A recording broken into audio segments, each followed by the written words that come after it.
Welcome to the Slop Farm. Enjoy the video. In this video, I will show how to make real hummus. First, let's gather our ingredients.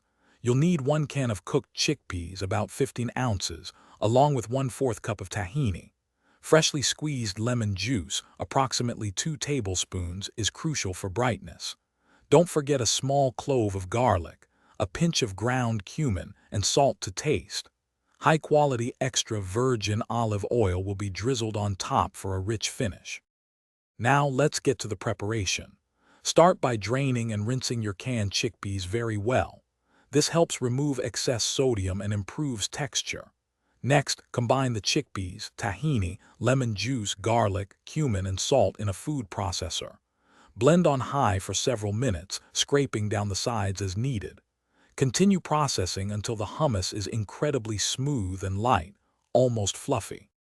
To achieve that perfect, airy texture, a little trick is to add a few tablespoons of ice water while the processor is running.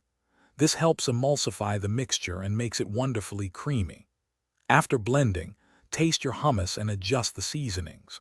You might want a bit more salt or a squeeze of extra lemon juice. The goal is a balanced flavor and a consistently smooth, luxurious spread. Finally, it's time to serve your delicious homemade hummus. Transfer it to a shallow bowl, create a swirl on top, and drizzle generously with extra virgin olive oil. For a beautiful presentation and added flavor, garnish with a sprinkle of paprika, some fresh chopped parsley, or a few toasted pine nuts.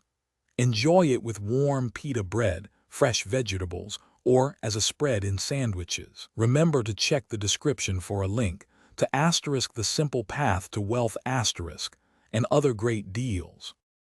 Thanks for watching. Consider subscribing if we helped you today.